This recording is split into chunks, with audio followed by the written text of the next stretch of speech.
Welcome, viewers and listeners, to the TFA EPL Podcast. We are the Thinking Fans Podcast. Each week, we get together with our besties who are current pro players, real coaches, academics, and stat heads. We are sponsored by the EPL Prospectus, a 280-page guide of the upcoming season created by a team of 25-plus writers and designers. Moneyball for football, analytics plus eye candy. Available at www.thinkingfanmedia.com and on Amazon. Today we are joined by I Got Your Back soccer analyst Harshal Patel. Also on the pod is Dre Fortune, a professional creative attacking midfielder for North Carolina FC. I'm host Chris Mumford, known as the Professor. Bella Ciao. What a strange week for football. Underdogs did particularly well. We saw that 5 out of the big 6 teams either tied or lost in the Premier League. We saw Juventus, Atalanta, and Inter all lose. And we also saw, or tie, and we also saw in La Liga, Barcelona, Real Madrid, and Sevilla tie or lose. So something's amiss here. Unfortunately, we're going to have some time to chat about all these things. Of course, we're going to focus on the Premier League. Harshal, why don't you get us started first on that Everton-Liverpool FC match? Yeah, and so coming into the weekend, I think this was one of the games that everybody was looking forward to because of the start that Everton have had to the season. And it did live up to it. It was one of the best, I think, most competitive Merseyside derbies in recent years, even though I would say Liverpool probably should have won it in terms of the chances they created and the territory and the possession they had. But Everton were able to hold them away to an extent and obviously get the goals when they had the chances. But what I found quite interesting was the fact that so the system in which Everton set up in terms of the formation that Ancelotti has been employing, you need them to be compact between the lines when they don't have the ball. And for the first goal, which Mane scored, it was ridiculous the amount of space that they left between the lines for that Liverpool attack to develop. So that is something I think that, and I mean, you can maybe argue that the game had just started. It was barely even 10 minutes into the game when the goal happened. But at the same time, my opposition to that would be that you should ideally be at absolute 100% concentration, especially towards the beginning of a match. So I think Ancelotti would be a little bit concerned with how they conceded that goal. But other than that, I thought they were clinical in terms of the goals that they did score, because especially with the second goal, Dominic Calvert-Lewin, that header was absolutely brilliant. Textbook centre forward play, and that shows how much he's evolved this season with that leap to get up on top of, I think it was Andy Robertson, and to get the ball into the corner. And even otherwise, he whenever sort of Everton needed to win the ball back and put pressure on the Liverpool backline, he was chasing the ball down, he was running the channels, holding it up, and then dragging the Everton team up the pitch with him. So it's been a brilliant sort of start to the season for him, and he ended the season really strongly last time around as well. So he's really developed quite a lot. So those are some of the key points in terms of tactics that I took away. But obviously, Dre and Chris, I would like to know, what do you guys think about the fact that we don't have Van Dijk now for the next 7-8 months? Yeah, I mean, I will tell you, my take on things is that should have been we need to change the rules. And I'm a former goalkeeper, and when I saw that, it was just not acceptable whatsoever. And you absolutely ruin a season, and I think you completely change the dimensions of the game. My sense is that the odds just got a lot better for Man City and the contenders. I will tell you, if you look at the stats, Gomez and Matip did absolutely brilliantly. They did very well in their defensive duels, over 85% for the two of them combined.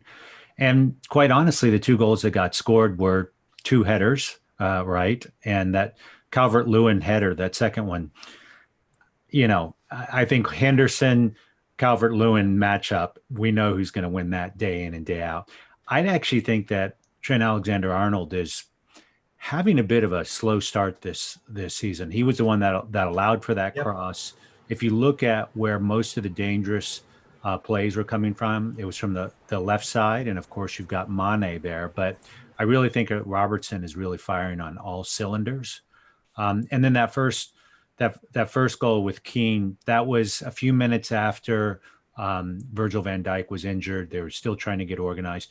Still not an excuse, but that's you could easily see why that would happen. Dre, what was your take on the game? What did you get out of it?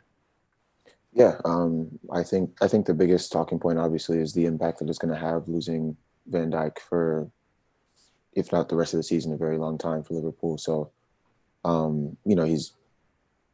he's a huge staple in how they defend, and honestly, he contributes a lot going forward as well in terms of playing passes out the back and even scoring goals. So I think it's definitely going to be interesting to look at.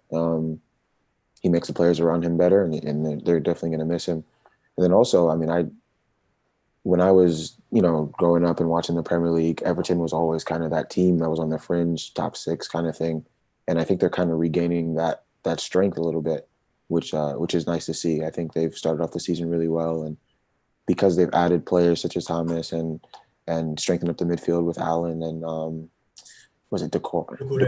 Yeah, I think they've been really good since then. And Calvert-Lewin stepped up, and he's had really strong performances and shown what he can do. So, the game itself wasn't too surprising to me. I thought Everton, with their strong start, that they held their own. And I think the most important thing from my perspective is to see how Liverpool is going to adjust and go forward without Van Dijk.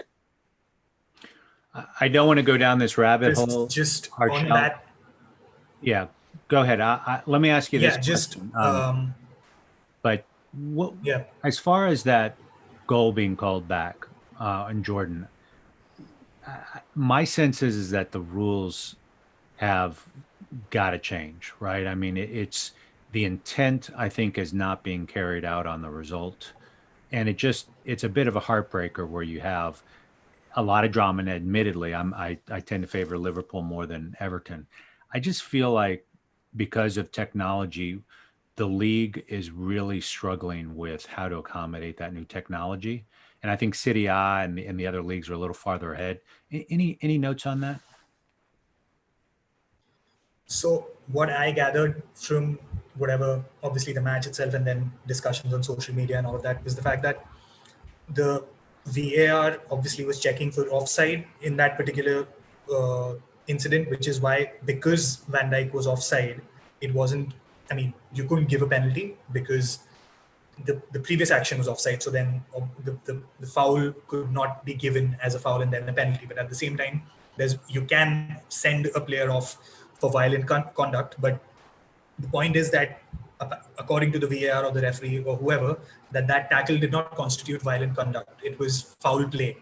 But according to the rules, you can only give out a red card for violent conduct if it's done when the ball is not in play, which is what the situation was at that time. So, I don't know. It then comes down to whether you consider that was violent conduct or not, whether he was deliberately going to injure Van Dijk, which I don't think that was the case. It was a reckless challenge, obviously, but I don't think he's going out there to deliberately try and injure him.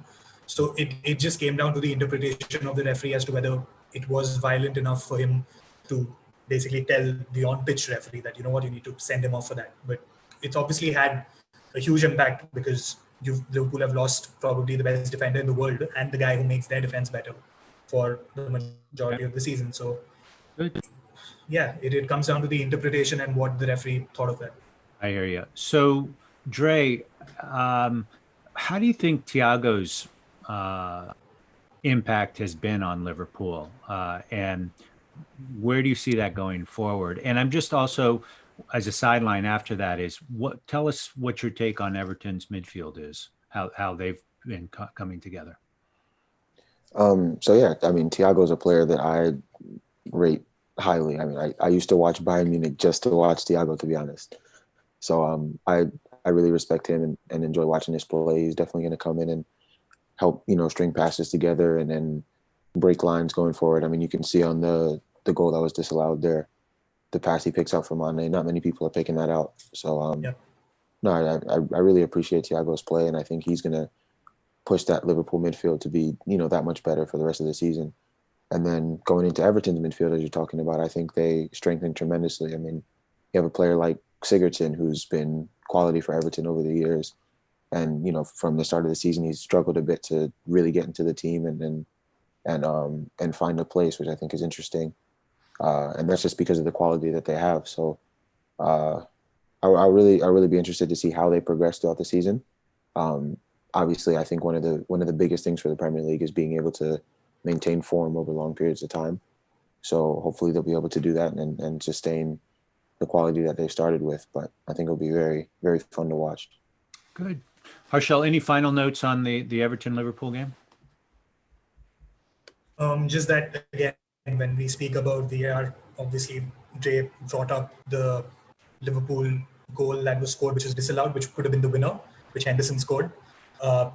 Again, it came down to millimeters, and that's because the offside rule has been changed as well as in the Premier League in terms of where you can basically be offside now, where it was earlier the shoulder, now it's the armpit or something like that. I could be completely getting this wrong as well, but that's how confusing it is, or at least if not confusing, that's how much the rule has changed, where it's coming down to millimeters. And I put this out on social media as well, where if you have at one point, on one hand, you have VAR making those sort of calls where it's a question of millimeters and that's been given as offside, but at the same time, they're not intervening in terms of cases where, arguably Pickford should have been sent off. I think that's where they need to work and try and improve the way it's implemented. Because in my view, I mean, that Mane goal, even if it was given as a goal, would have been fine. It's that close a decision that you can choose to be get it subjectively correct. But you need to get these ones wrong because, you need to get these ones correct because as we've already mentioned, it's a huge impact on the game and the season, and the player's not even forgetting a red card. He's not even been given a booking. So I think in terms of VAR, that's what they need to look at going forward. I will tell you, if there is the worst time of year to be missing your starting center back and your starting keeper is now, keep in mind that Liverpool is going to play Ajax. They're going to play Atalanta twice. They're going to play Man City and Liverpool all within the next 5 weeks. So that's a heartbreaker, particularly for Champions League play for Liverpool. Now, of course, I think we all believe that they have the quality to overcome that, but man, things have just gotten a whole lot harder. While as yet Everton's schedule is all Premier League, they do have to play ManUnited and Leeds, as well as Chelsea in the next, really in the next six weeks. So they've got a lot more time to kind of get everybody integrated into the team there. So let's go ahead and turn our attention to the Chelsea match, which, I think they were strong favorites against Southampton, though Southampton has been playing some good ball. Harshal, walk us through that, please. This was another, you think that Chelsea would win this, if not easily, they should be winning this. But again, it's been a theme of this Premier League season where teams have just sort of come back and clawed away, 2-goal, even 3-goal deficits. And we've seen that happen multiple times, and that happened at Stamford Bridge as well. In terms of the positives for Chelsea, I think Timo Werner played fantastically, especially in the first half. Again, it's also down to the fact that Southampton have used a very high line this season, so that plays into his hands a little bit because I think he's one of the best players in the world at running in behind and timing his runs. And then when he's one-on-one again, he's one of the best finishers. So that sort of worked out well where he scored his first goals in England, and that will give him a lot of confidence. Havertz played well. Even Mason Mount was good. And then I think Ziyech, when he came on, showed why sort of, he's so highly regarded because he did had a bit of class, and I think he will improve as he gets more time in England.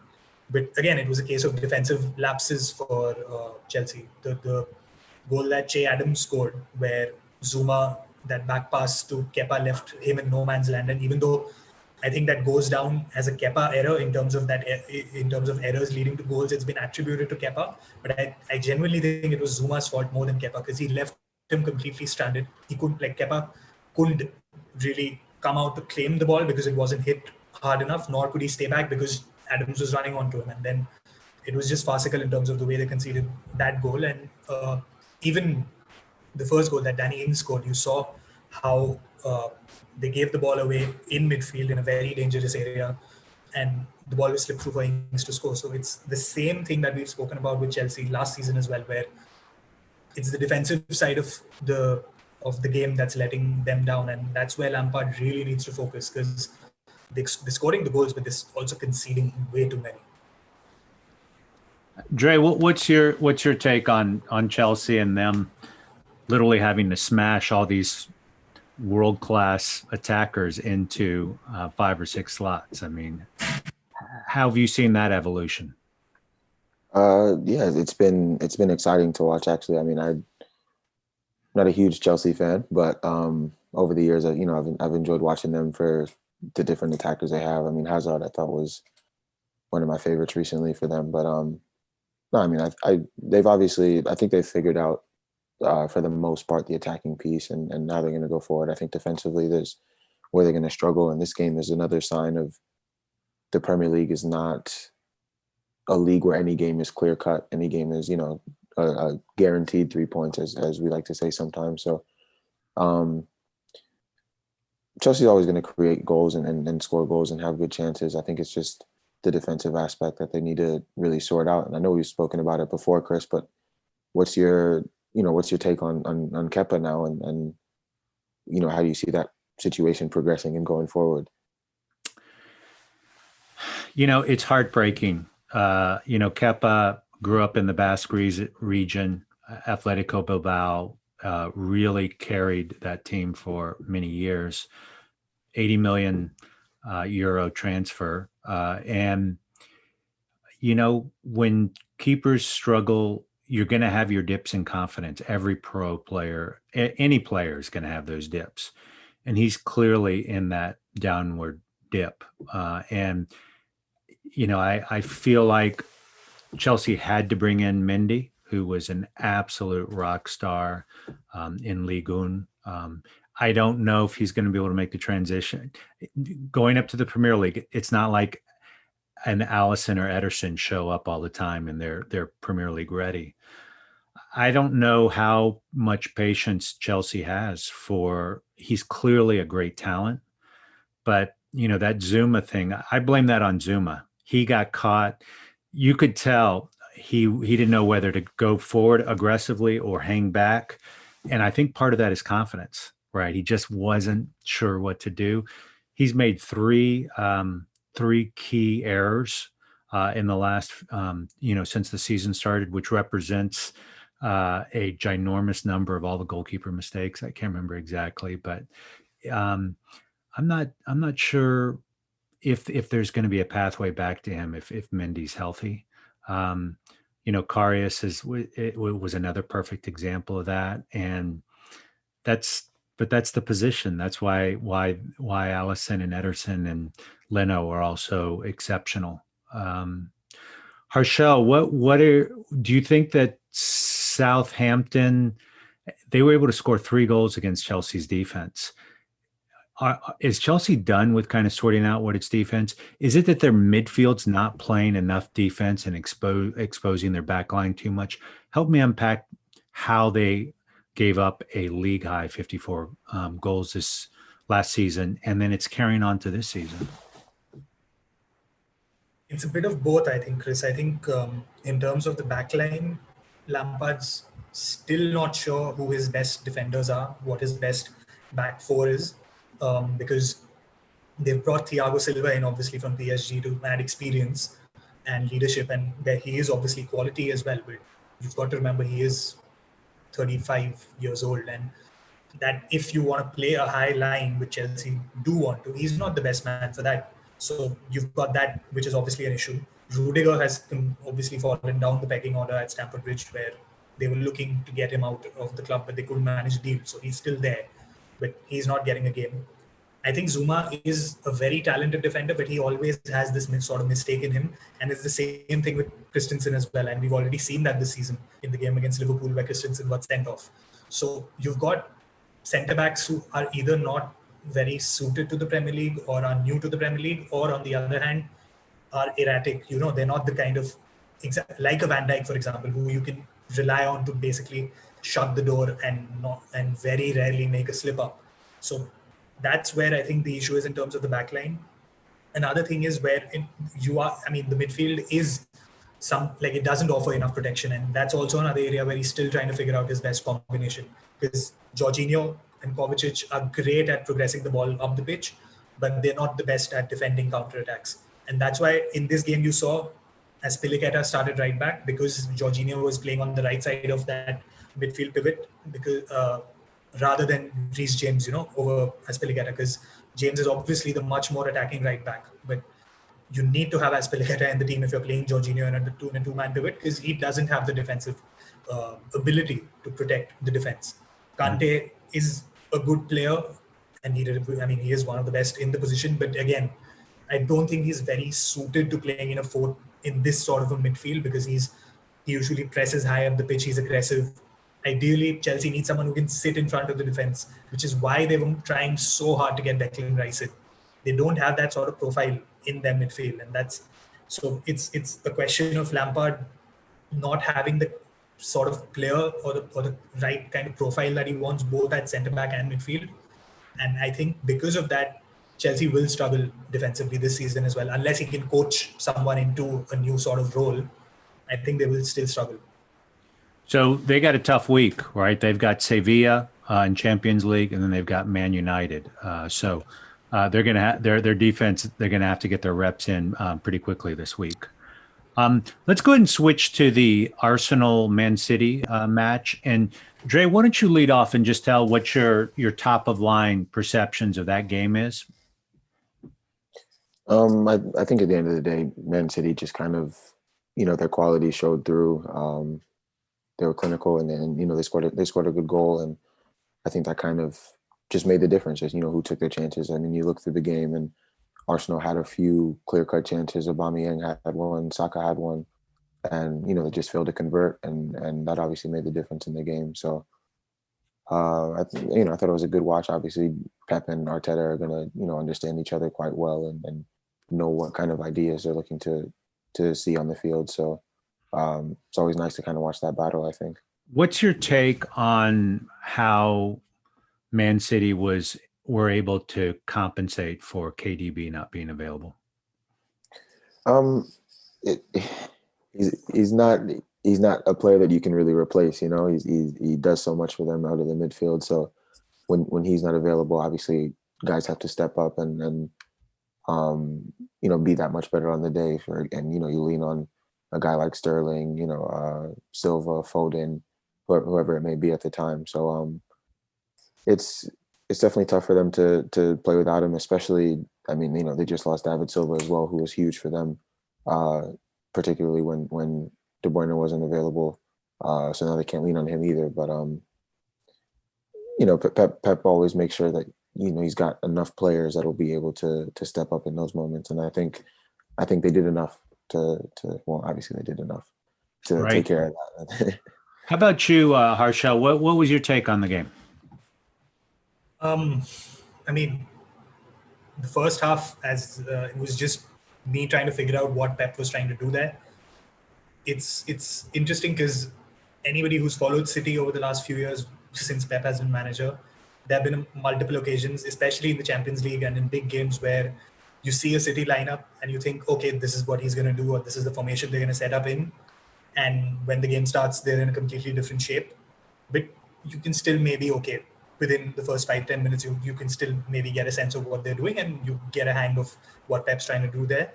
I think for this one, 15-20 minutes, half an hour was not enough to try and figure out, at least in the first half, as to what positions the guys were taking up. Because when I saw that lineup, I thought it was going to be a standard 4-3-3, but it was some sort of a hybrid 3-3-4 where you had Nathan Ake, Ruben Diaz and Kyle Walker as the three centre-backs, but then Rodri was dropping in as to form the back four as well. Joao Cancelo has essentially been given a free role on the right. I saw him play as a centre mid. I saw him play as the right back. I saw him play as the right winger, all in the space of that half. Mahrez was probably the only one who was in his traditional position at right wing, because you had Sterling playing, not as a number 10, but Sterling was playing behind Aguero, who returned for this game. So Aguero's your centre forward. Sterling was playing behind him. Phil Foden was playing as a left winger, hugging the touchline on the left. And then obviously you had Bernardo Silva in midfield. So it was just, it worked out obviously because they got the goal and they won the match. But this has been quite noticeable from Pep, where he tries to sort of come up with a tactical innovation or something new in the big games. And this has already cost them quite recently in the game against Lyon in the Champions League when it restarted. He went with the back five only to match up with Lyon's back five when arguably it wasn't necessary. Lyon don't possess enough of an attacking threat for him to have gone with the back five, but he did so and they lost that game. And that's not the only example. He's done this multiple times throughout his career at Bayern, at Barcelona, and at City, where it's almost a sense of he's trying to be too clever. I'm nobody to say that he's too clever, but at times it feels like he could just stick to what he does 9 out of 10 times and they will win the game 9 out of 10 times.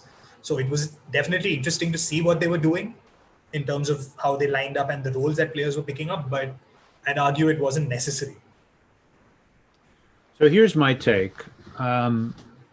First of all, I think Man City has had tremendous injury problems, and that hasn't, Pep's always downplays that because he realizes he's got one of the most expensive payrolls in all of world football. But you had Laporte, Aguero, Jesus, Gundogan, right? Silva was out for a bit, just returned, right? So you're missing, and then of course you got KDB on top of all that.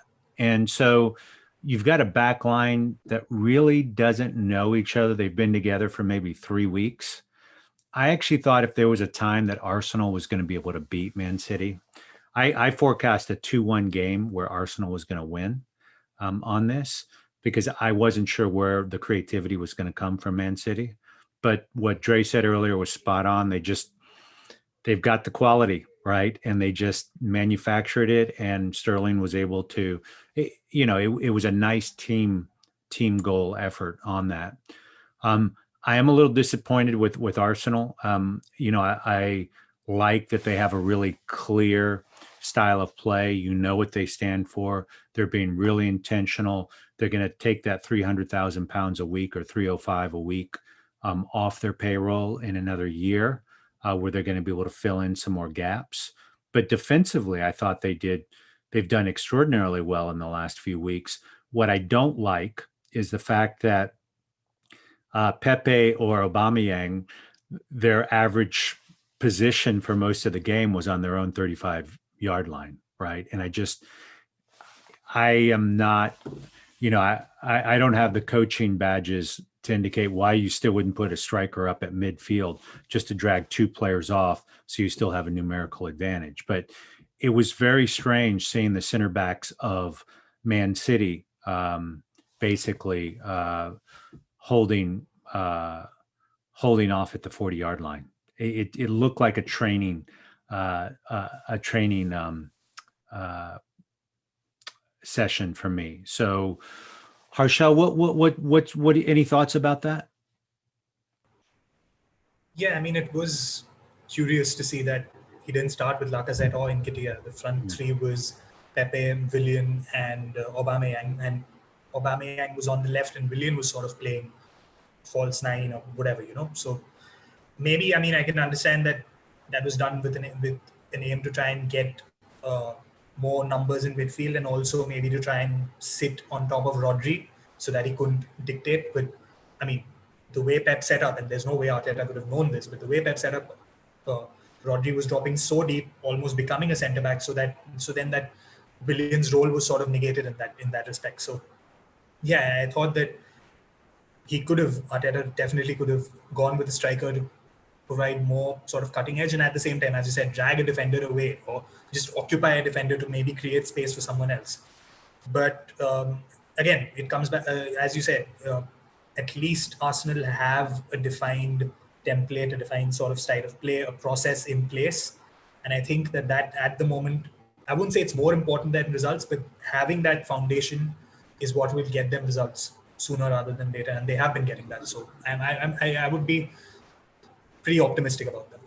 So, Dre, I want to ask you this question because I thought about you when I was watching the game, in that Man City was pressing up with, looked like 6 or 7 players in the attacking third and the build-up with Arsenal.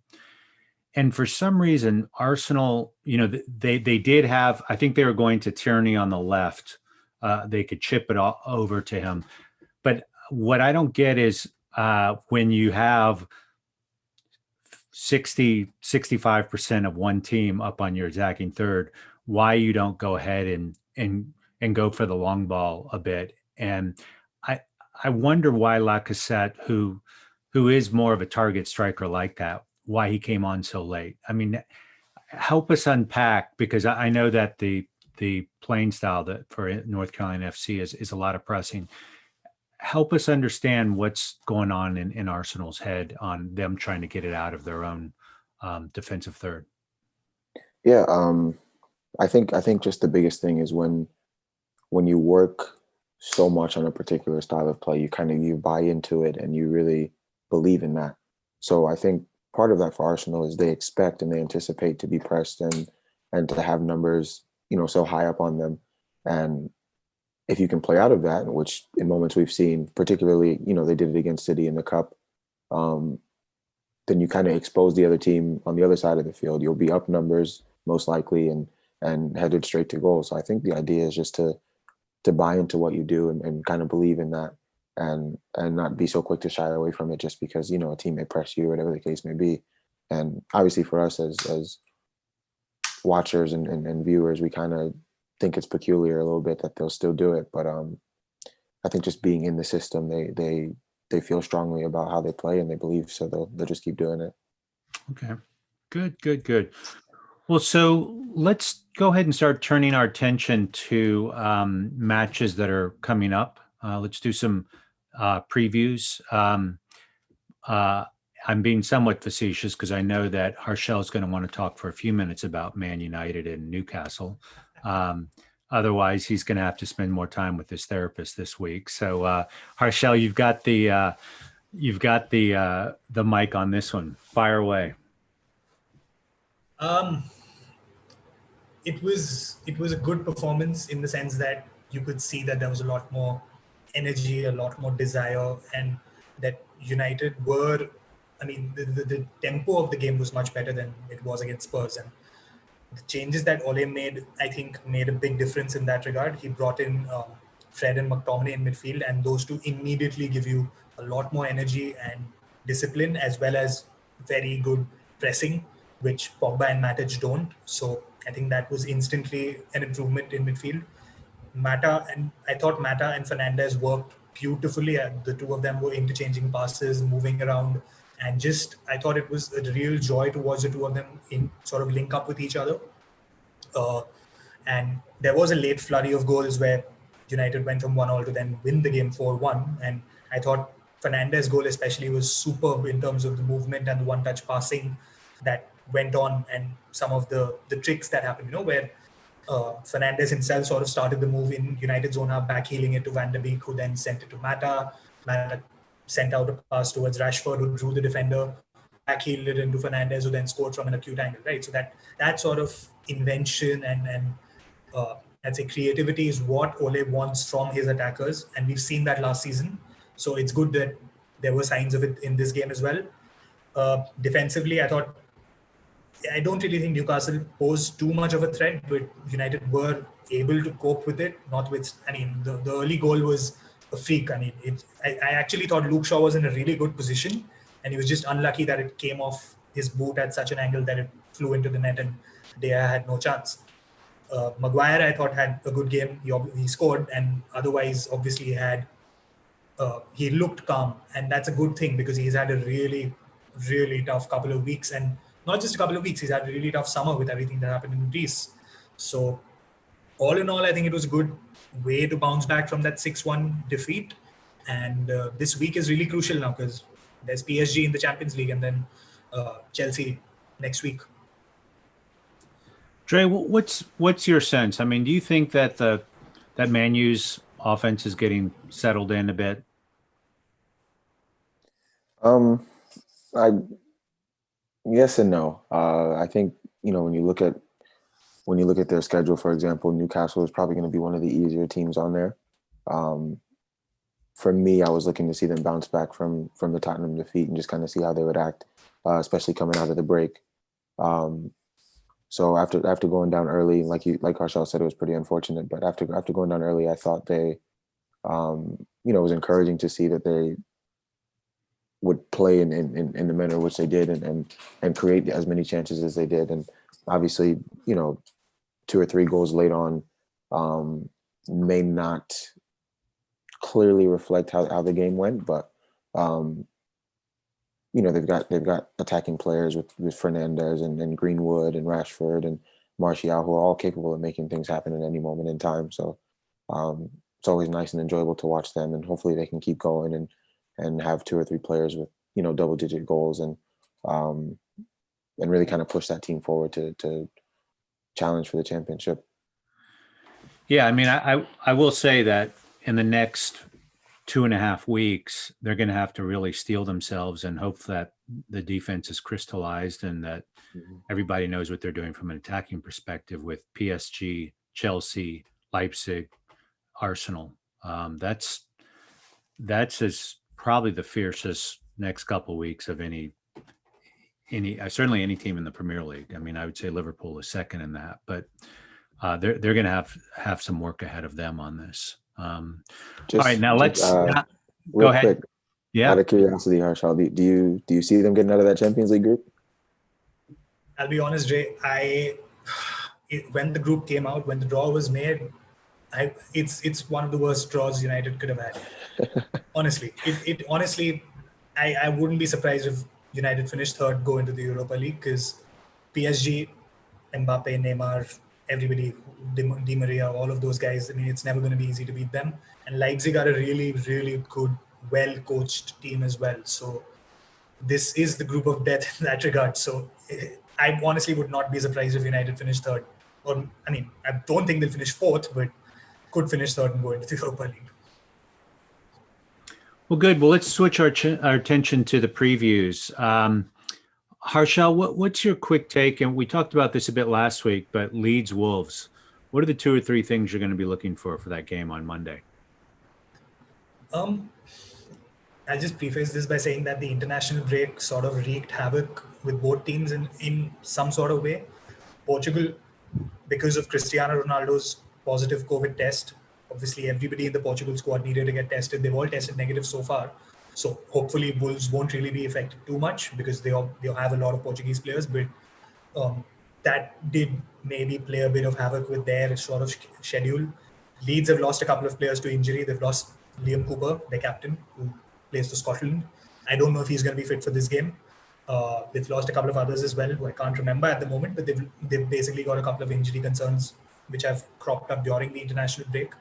So again, Bielsa we've spoken about this on the podcast as well. He is one of the most idealistic coaches out there. He rarely ever changes his style of play. And on the other hand, Nuno is actually trying to change Wolves' approach to the game this season, where he's trying to play a bit more expansive and not really rely on the counter-attack. He wants the team to have more possession and not sit back and defend all the time. So it'll be interesting to see how far along they are in that regard in terms of their tactical evolution for Wolves. And for Leeds, it's just a question of how they've managed to come back after the international break, whether they managed to get their best players or the most fit players on the pitch, and then let Bielsa's system and the energy and the sort of fitness levels he's built up in those players to keep up that high press over 90 minutes.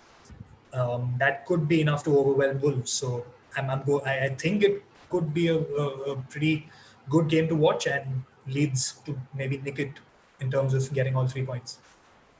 Yeah, it's certainly the hipster match of the week. And I will tell you, what I can't get over is how much Bielsa news continues to come out. You know, Carlo Ancelotti says he'd love to take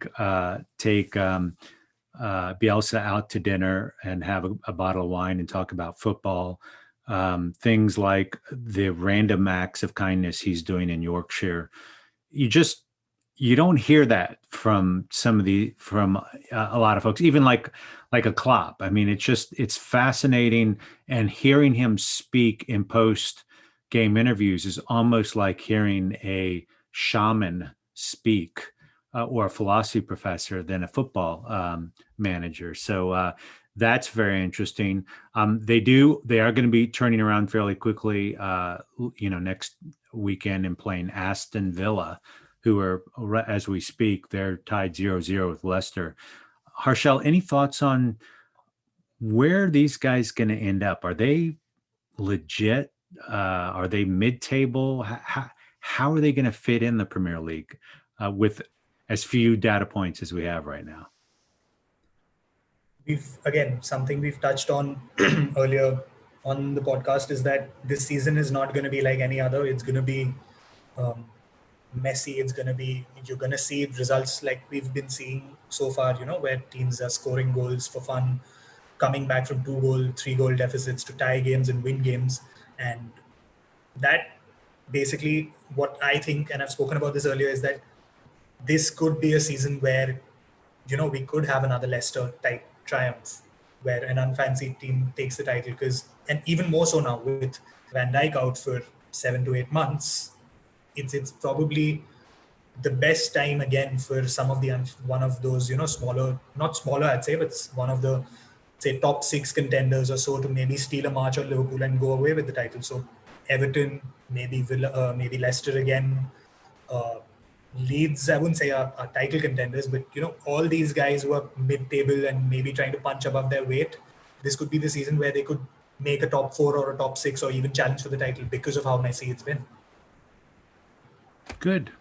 We're going to have a really exciting game coming up, Dre. What's your first takes on the Chelsea-Man United match? Firstly, I think with the way that Chelsea's been attacking and Man U struggles defensively, I think Chelsea is going to be the favorite for me in that match coming up. I'm sorry, Harshal, but yeah, I mean, I'm going to look forward to it. I think it's going to be an exciting game for the neutral. Those games usually turn out to be that way, and I think it'd probably be an end-to-end game because I spoke about Man U struggles, but they both struggled defensively recently. So hopefully there's a lot of chances created and a free-flowing game on both sides, and we get to see two heavyweights really punching back and forth. Dre, I imagine you've had your share of 2 matches a week sort of experiences. Man U's going to they're going to be playing PSG and then they're showing up to play Chelsea. How's the turnaround going to be on that? Hopefully it goes well. I mean, a lot of that is mentality. Mm-hmm. For those players, I'm sure it takes nothing to get them up for a Champions League match. That's, those are very exciting, especially against such a high quality team. And then Chelsea's always a rival for them in the Premier League. So I think they'll be excited for that one as well. So,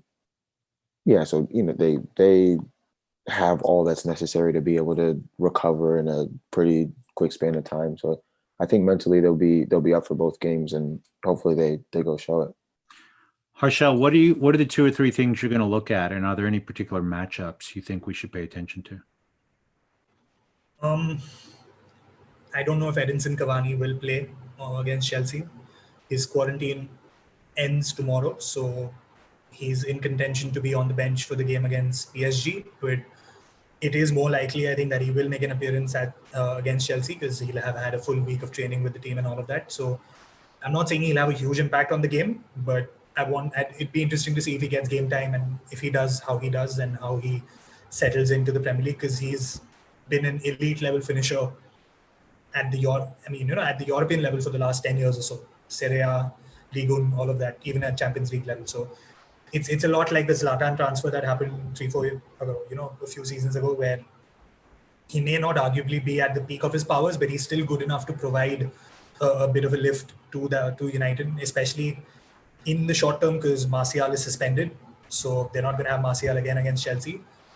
In terms of matchups, I want to see if Alex Telles comes in for Luke Shaw at left back, and then if he does, he'll probably be up against Ziyech or maybe even Callum Hudson-Odoi. I don't know who Lampard will go for. So that left-hand side of United's defense with Maguire there as well, and then you've got Havertz playing number 10, rotating. That side is going to be pretty key to both Chelsea's attacking ambitions and how United are able to cope defensively. So as Dre said, both teams are struggling defensively, and they both have a lot of good attacking players. So I think it's going to go one of either way. Either it's going to be a dull, boring game, which you get sometimes between these big clubs, or it's going to go the other way and going to be an end-to-end, 2-all sort of a game. So let's see which one we get. So one of the next games to preview would be the Liverpool-Sheffield United game, which has probably escalated up a bit because in addition to having a busy week, they're going to have to go without their starting center back as well as their first string keeper. Anything to pay attention to this, Harshal? What are any couple points besides those for Sheffield United has really, really struggled. And I think people are already starting to talk about the one brilliant year and then the relegation. I'm hopeful that that's not the case. I'm hopeful that Ryan Brewster is able to provide some pep. I don't think he's going to be able to do that against Liverpool for obvious reasons. But I just any notes on that game? I think Liverpool will have more than enough to beat Sheffield United. Yeah. And this is for two reasons. As in, obviously, Liverpool have their own quality as well. They even without obviously Van Dijk, and they might not have Thiago as well, who, if lest we forget, he got injured in the Everton game as well. Richarlison was sent off for that tackle, and he's apparently got an injury as well, which could potentially keep him out of that game. So even without those two guys, they have enough quality. Salah and Mane look absolutely fit and at their best as they have over the last couple of seasons, and they have the rest of the guys are also good enough. So while there is that, Sheffield United haven't really hit the levels that they hit last season. So I don't really see how they can stop Liverpool from scoring and score their goals themselves. Even today against Fulham, for example, they only managed to draw 1-1, and even that was because Fulham missed a penalty and then they scored from a penalty right at the end. So it's not like they're creating too many chances, and it's going to be difficult for them in this particular game. And I think even the rest of the season, because it does look like a bit of second season syndrome where they're not looking like they were last season. Okay. Dre, what's your take going to be on the Arsenal-Leicester matchup? Arsenal, how are they going to do in terms of bouncing back? What's your take on what you're going to look for in this match? This is another match where, Arsenal's tended to struggle over the last few years against teams in the top six. So I think it's going to be crucial and, a big 3 points to fight for. So I'm excited to see. I wouldn't necessarily say how they bounce back. I mean, obviously they lost to ManCity, but wasn't a terrible performance by any means. So, Arsenal's going to go into it confidently, I believe, and hopefully look to take 3 points from the game. Good. Any thoughts on that, Harshal? I'm actually interested to see how Arteta manages to sort of bring in Thomas Partey into that midfield. He brought him on for about 10, 12 odd minutes in the game against City. He's obviously the big money purchase of the summer. And I think once he is fit and up to speed with how Arsenal play, he will come straight into that 11. So he's a really good player. I really liked whatever I saw of him when he was at Atletico. So because he obviously he can win the ball back and he's got energy, but he's a good passer as well. So it's not just that he'll do the defensive side of things, he can start attacks for Arsenal. So, I mean, I think honestly a midfield trio of Ceballos, Granit Xhaka and Partey could be a very good trio for Arsenal going forward for the rest of the season, depending on the lineup they use. So I don't know if he'll play this game. I mean, either start or come off the bench, but in terms of long-term trend and generally what I'm looking at from Arsenal, he's one player I have a really sort of keen eye on. So let's see if he gets game time against Leicester. So, Dre, I want to ask you this question. The center attacking midfielders, it seems like that role's evolved in the last few years. And I'm still trying to get my head around the kind of what is the new model for that. Can you give us your reflections on that since you play the position, and what's going on there now in the Premier League? Yeah, it's a tough one, I think, because growing up, the number 10s that I watched were, the likes of Zidane, Ronaldinho, for example, even Ozil, more recently than those two. But they've always been known as kind of the luxury player, the free role, and I think that's been phased out a little bit as the game has evolved. So you get more of a hybrid player. So, for example, I mean, Harshal, you just mentioned the midfield three with Ceballos being the most attacking. He'd probably be the number 10 in that. You have KDB. Havertz plays that role for Chelsea. So it's a little bit more of a hybrid, I think, now than it has been before in terms of just, all out attacking guy, free role. And unfortunately, we're losing talented players like an Ozil or Dele Alli, for example, for Tottenham. We're kind of missing out on them a little bit, but I think it's just how the game's progressed.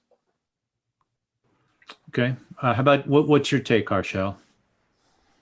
Yeah, as Dre said, it's about how the game has progressed, where at the top level, you don't really see teams who sit back and defend, like even how Mourinho used to do, for example, 10 years ago when he won the Champions League with Inter Milan, that backs to the wall defending approach, and then you go and get a goal on the counter. So that doesn't really happen at any of the big teams. You're expected to play expansive attacking football, but at the same time, when you don't have the ball, you're expected to press, and the aggression or the intensity of the press can differ, but you're still expected to defend from the front. So that notion of, you used to have a luxury number 10, the likes of Ozil, or even 5 or 10 years ago, you had Juan Roman Riquelme, Pablo Aimar, these South American number 10s who used to sort of just stay in that hole, not really do much running off the ball, but then when they get the ball, they can sort of devastate the opposition. You don't have that anymore.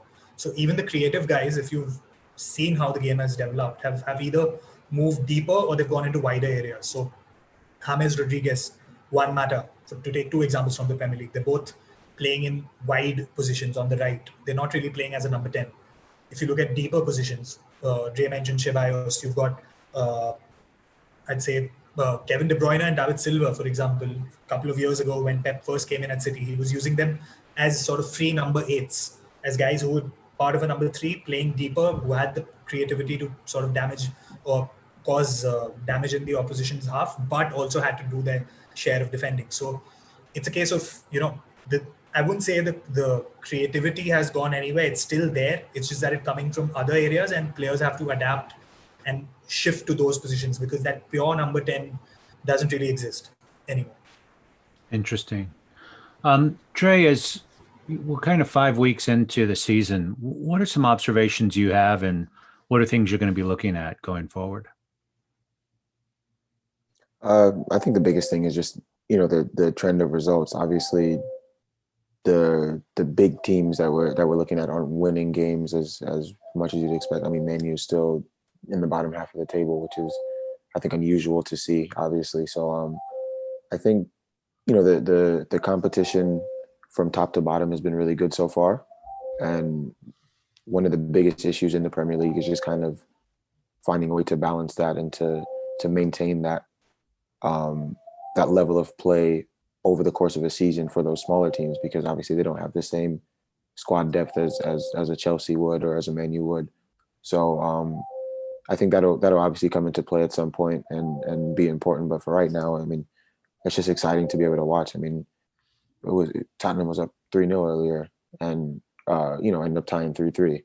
That's, I would have never guessed that. So no, it's just exciting to watch right now and be a part of, and hopefully we continue to get exciting games to finish out the season. Yeah, I just can't get over how, you started the top of the pod was how the underdogs have either tied or won, particularly in the top 6. And Tottenham, you kind of thought after 15 minutes or so, it's like, all right, I can go do some yard work or clean up the kitchen as my wife wanted me to do. And no, right. Last 10 or 12 minutes, I thought I was going to watch the Gareth Bale show, right? See him make a couple of interesting moves, and all of a sudden, West Ham scores a flurry in 13 minutes. Harshal, what are you going to look at in the next few weeks, particularly as Champions League kind of lays itself on top of Premier League responsibilities? I'm going to be looking at Liverpool very closely to see how they cope without Van Dijk and obviously Alisson as well in this period. Because, I mean, the stats are just mind-boggling when you look at them. Van Dijk has not missed a single Premier League minute since January 2018, since he signed for the club. He's played every single minute of every single Premier League game. And that's 93 games. They've won 72 of them and lost just 7. And Van Dijk himself has scored 10 goals in those 93 games as well. So it's a huge loss in terms of obviously his own ability and the organization, and he's improved the likes of Matip and Gomez when they've played alongside him. So this is probably the best time for any other team to play Liverpool, especially if you're looking to score goals against them. And they don't really have the depth either. I mean, Gomez and Matip are both quite injury prone themselves as well. So that could mean then Klopp having to move Fabinho at centre back to cover for them at times. Because other than that, he's just got some of the kids from the youth academy to fall back on. So that's going to be really interesting. And just in general, as a wider trend, because we're going to start having Champions League, Europa League, group stages and all of that, just fatigue and how teams are able to rotate and sort of keep up their performance levels. And obviously, again, as Dre said, it's the bigger teams who are obviously the ones playing in those competitions in the first place, but they're the ones who have the squad depth to be able to deal with this. So it'll be interesting to see how, for example, Solskjaer rotates his teams, what Lampard does in the Champions League and Premier League and so on and so forth. So I just hope that we don't really see too many injuries, but I think this season is one where we will see, muscle injuries happen a lot more. And then obviously you've got COVID where people could get ruled out because of that. So it's that disruption which teams need to be able to manage. Yeah, I'm inclined to agree with you. My sense is if I could treat the teams as almost stocks, I see Man United and Chelsea just don't know what to do with them, right? I mean, you think Tottenham is maybe a little bit on the uptick. Liverpool could be certainly Van Dijk and Alisson are worth 2 or 3 games, right? And or 2 or 3 wins, I should say, over the course of a 38-game season. I do think that Man City, as they get healthy again, it'd be interesting to see if they can retransition back in healthy players. The Sergio Aguero that we remember, right? Because that's a big deal. I've felt that KDB was not able to create without a really advanced striker to kind of finish off those 3-yard, those diagonal crosses. And I'm going to be curious to see how Liverpool's offense does, because I think that Virgil van Dijk creates a degree of confidence. The diagonal passes he's able to do to kind of open things up for the midfield. And I wonder if Trent Alexander-Arnold is really going to be able to kind of pick it back up to where, frankly, last year it seemed like he was creating more of the dangerous opportunities than Robertson has. So, kudos to Robertson for doing that. So we'll see. I mean, I don't have a clear thought on how Chelsea's going to evolve. That's something I just feel like there's some pieces missing. And Man United, I think they've got all the pieces, but I don't see that it's clicked yet. So, I do think that I'm a huge fan of analytics and things like that, but chemistry and the level of effort of play just counts for so much in the game. And, we'll be able to see, we're going to see who's going to be able to bring that. And hopefully I'm thinking that the mid and lower table teams are going to continue to bring that and frankly, make it a lot more interesting league than kind of the win by 20 points sort of leagues that seem to predominate in this day and era. So, gentlemen, thank you so much for your time. We'd like to thank our sponsor, the EPL Prospectus, Moneyball for Football, Analytics plus Eye Candy, available at www.thinkingfan.com and on Amazon. Join us for our next Football Thinking Fans podcast. For now, bella ciao, ciao ciao.